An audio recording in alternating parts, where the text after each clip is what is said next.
오늘 영상은 삼체 소설의 스포를 포함하고 있습니다.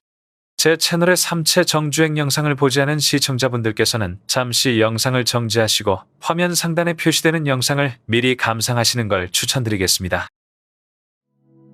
위기의 세기 12년 삼체 함대거리 4.18 광년. 건조 중인 당호를 바라보고 있는 우에라는 군인은 자신의 옆에 있는 오랜 동료 장베이하이를 보면 항상 끝을 알 수 없는 시면을 바라보는 것 같았죠. 그와 함께 있으면 우에는 항상 발가벗겨진 것 같았습니다. 마치 아무리 머리를 굴리고 쿨한 척 하더라도 이 장베이하이란 남성 앞에서는 자신의 모든 행동이 그저 어린아이의 일차원적이고 예측 가능한 그것이 되어버리는 것 같았죠. 그런 끝없는 시면 같은 장베이하이에게도 단 하나의 벽이 되었던 존재가 있었죠. 그건 까마득한 군인 선배이자 자신의 아버지였습니다. 그의 아버지는 항상 장베이하이에게 말했습니다. 깊이 생각하고 다시 그 생각을 되짚어보라고. 이 말처럼 장베이하이조차 오랫동안 자신의 벽이자 아버지 앞에서는 마치 우애와 같이 모든 의도를 내비치는 어린아이와도 같았죠. 그런 장베이하이의 아버지는 임종 전 자신의 아들에 대한 솔직한 심경을 지인에게 전했죠. 자신조차도 어느샌가부터는 아들의 심연에 빨려 들어가는 것 같다고. 맞습니다. 장베이하이는 이미 오래전에 자신의 아버지조차 아득히 넘어서는 심계와 그것을 숨기는 능력을 완성했던 것입니다. 오늘은 그런 블랙홀과도 같았던 사나이, 그 누구보다도 미래를 정확히 내다봤던 군인, 바로 장베이하이. 삼체 속 로지에 버금가는 인류의 영웅이었던 그의 여정을 자세히 들여다보는 시간을 가져보겠습니다. 그럼 영상 바로 시작하겠습니다. 이 역사의 시작은 로지와 마찬가지로 삼체의 존재가 세상에 알려지면서부터였습니다. 장베이하이는 해군에 소속된 장교로 그의 임무는 정치 사상 공작이었습니다. 즉 군 내부에서도 극도로 민감하면서도 철저한 분석력을 갖춘 엘리트였죠. 그런 그도 삼체의 위기가 시작되며 새로 창설된 우주군으로 배치받게 됐습니다.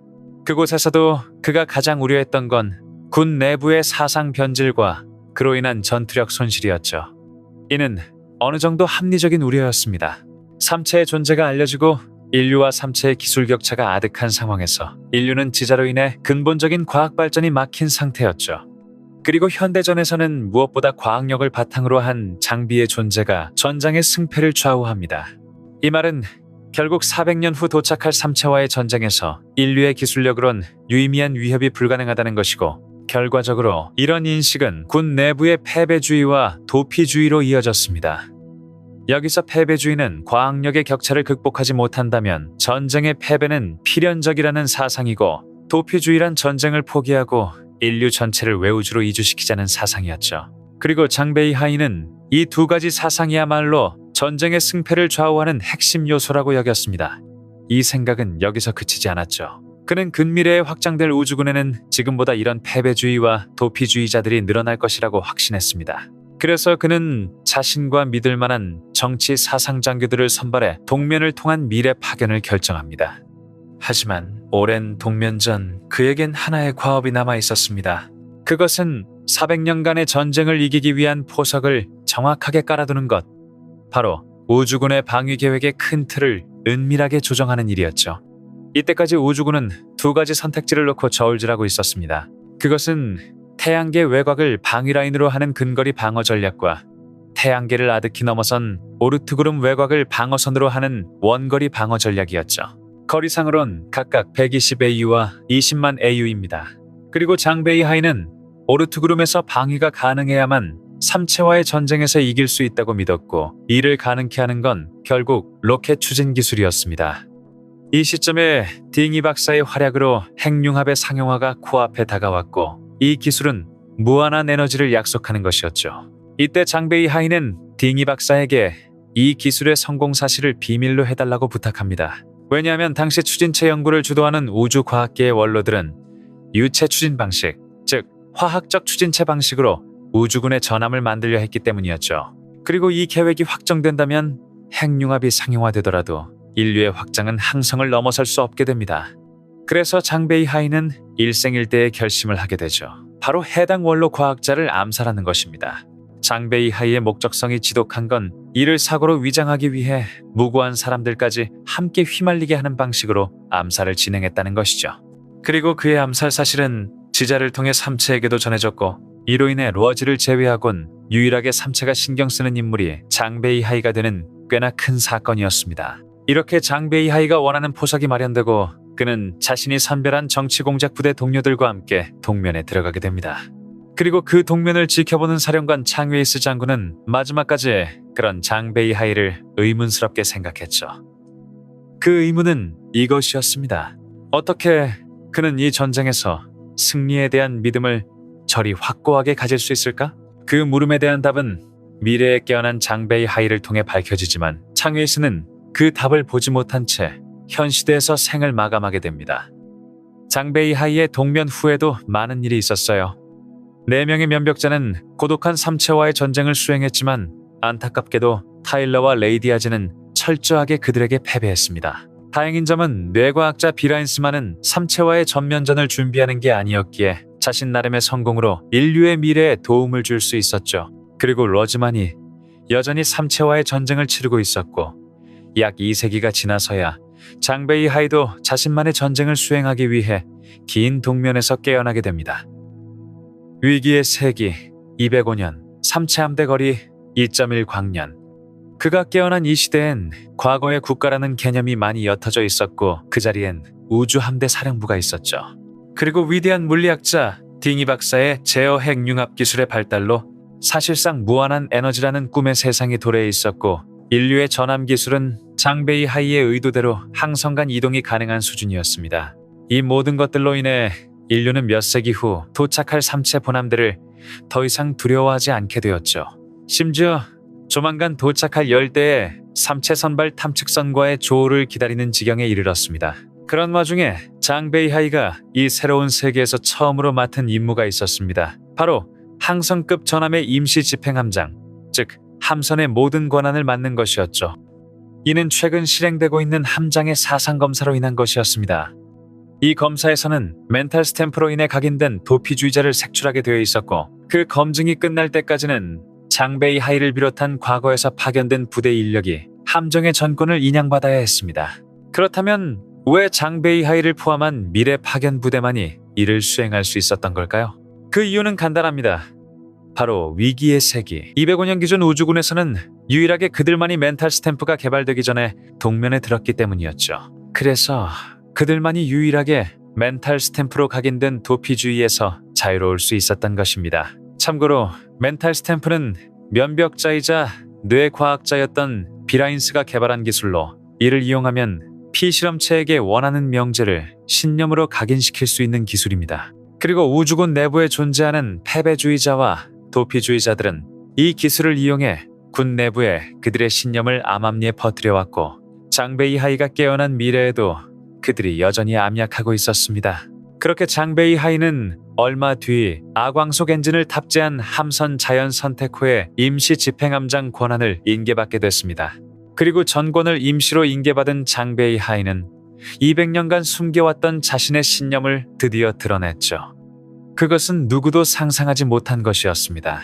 누구보다 삼체와의 전쟁에서 승리를 확신해왔던 그는 사실 인류의 필패를 예견한 패배주의자이자 도피주의자였습니다. 그리고 동면 전 그가 태양계의 방어 라인을 오르트구름까지 확장하려 했던 모든 노력은 사실 인류의 방어 계획을 위한 것이 아니었습니다. 그가 원한 건 오직 인류를 태양계 너머로 이동시킬 수 있는 항성급 엔진이었던 것이죠. 그걸 얻기 위해선 인류의 발전 방향이 근거리 방어가 아닌 원거리 방어를 목표해야 했고, 그래서 과거 그는 무고한 원로 과학자들을 암살할 수밖에 없었던 겁니다. 이렇게 결국 2세기가 지난 후 그는 자신이 원한 항성급 엔진을 탑재한 함선의 제어권을 얻었습니다. 그런 그가 자연선택호의 집행함장 권한을 인계받는 순간 내린 선택은 최대 항속으로 자연선택호를 태양계 밖으로 출항시키는 것. 그리고 그에 의해 최후의 인류로 선택받은 이들은 이 함선에 탑승한 미래의 우주군 약 2,000명이 전부였죠. 사실상 장베이 하이에 의해 납치된 것이나 다름없었지만 모든 권한을 이양받은 이 사내를 저지할 방법은 없었습니다. 그렇게 자연선택호는 우주군을 이탈해 순식간에 아광석으로 도주하게 됐습니다. 그리고 상황이 발생하자마자 우주군에서는 총 4대의 함대를 발진시켜 장베이 하이와 자연 선택호를 추격하게 했습니다. 이 4대의 추격 함대는 블루스페이스호, 엔터프라이즈호, 딥스페이스호, 무한법칙호였죠. 여기서 다시 한번 생각해보죠. 멘탈 스탬프와는 무관한 장베이 하이의 신념은 어떻게 이토록 확고하게 인류의 필패로 각인될 수 있었던 걸까요? 이걸 알기 위해선 다시 2세기 전 그의 상황으로 돌아가야 합니다. 당시 그는 자신이 유일하게 신뢰하고 존경했던 아버지와 함께 과학자, 전략가, 미래학자들과 수많은 토론과 교류를 했습니다. 그리고 그 모든 지표가 가리키는 미래는 인류의 필패였습니다. 하지만 현재 인류의 기술은 물리학의 장벽에 막혀 있음에도 이미 아광 속의 영역에 진입했고 인류 함대의 순항 속도는 태양계로 향하고 있는 삼체 함대의 속도를 넘어섰죠. 이 지점에서 미래 인류는 완벽하게 자신들이 삼체의 기술을 넘어섰다고 판단한 것입니다. 처음 동면에서 깨어난 장베이 하이도 역시 잠시 동안은 인류가 삼체를 극복했다고 착각했을 겁니다. 하지만 동면에서 깨어난 뒤 장베이 하이는 지난 200년간의 역사를 되짚어보면서 과거 자신과 교류했던 학자들의 예측이 큰 틀에서 모두 맞아떨어졌음을 확인했습니다. 즉, 과거 학자들은 물리학의 장벽 앞에서도 딩이의 제어 핵융합 기술로 인해 인류의 엔진 기술이 아광 속에 돌입할 수 있다는 것까지 예견했던 것이죠. 그럼에도 장베이 하이를 비롯해 과거 그와 교류한 학자들이 인류의 필패를 예견할 수밖에 없던 이유는 하나의 예시로 요약할 수 있습니다. 과거 12세기 신기직한 군대의 진격 속도가 20세기 탱크 부대보다 빨랐고 약 10세기 북송제국의 쇠뇌라는 원거리 무기의 사거리가 20세기의 저격소 총과 맞먹었다고 합니다. 이런 외적인 스펙이 동일함에도 20세기 군대와 신기직한의 부대의 전쟁이 성립될 수는 없겠죠? 전쟁의 성패는 오로지 군대의 기초 과학력으로만 점칠 수 있는 것이었던 겁니다. 결국 동면에서 깨어난 장베이 하이도 인류의 과학 기반이 여전히 21세기에 머물러 있다는 걸 확인하자마자 자신의 신념에 더욱 확신을 갖게 됐던 거죠. 그럼 다시 외우주로 도피한 장베이 하이의 상황으로 돌아가 보겠습니다. 장베이 하이가 자연 선택호를 탈취해 2천여 명의 승선원을 납치한 채 외우주로 도주하고 얼마 지나지 않은 시점에 태양계에는 삼체의 선발 탐측선 10대가 도착해 우주함대군 본대 3000대와 조우하고 있었습니다. 그리고 그 결과는 우리도 이미 알다시피 10대의 탐측선, 즉 물방울이라 불리는 10대의 강한 상호작용 물질로 만들어진 탐측선에 의해 3000대의 인류 함대 대부분이 파괴되는 최악의 상황이 벌어졌습니다. 운 좋게 빠르게 대처한 양자호와 청동시대호만이 그 공격을 피해 자연선택호와는 또 다른 방향의 외우주로 도주에 성공하게 되었죠. 그리고 얼마 후 자연선택호와 이를 추격하던 함대 2대는 모두 태양계에서 벌어진 처참한 패배 소식을 알게 되었죠. 그제서야 자연선택호를 포함한 5대의 모든 함선원들은 장베이 하이의 신념이 옳았음을 깨달았고 자신들이 최후의 인류로 선택되어 새로운 시작선에 놓였음을 알게 됐습니다. 이제 이 모든 함대 인원들은 장베이 하이를 아버지처럼 여기게 되었고 그런 그가 새로운 인류를 위한 마지막 과업을 완수했음을 경외했습니다. 하지만 장베이 하이에게는 아직 끝내지 못한 마지막 과업이 남아있었죠. 그러나 그것은 수천 명의 선원 중 누구도 알지 못했고 오직 장베이 하이만이 마지막 승부를 준비하고 있었습니다. 그 승부는 과연 누구를 대상으로 펼쳐질지 조금 더 지켜보겠습니다. 얼마 후 5대 전함의 함장들은 의견을 모아 장베이 하이에게 함대를 아우르는 최종 결정권자 자리를 제안했습니다. 하지만 장베이 하이는 그 자리를 거부하고 오로지 자연선택호의 조종 권한만을 고집했죠.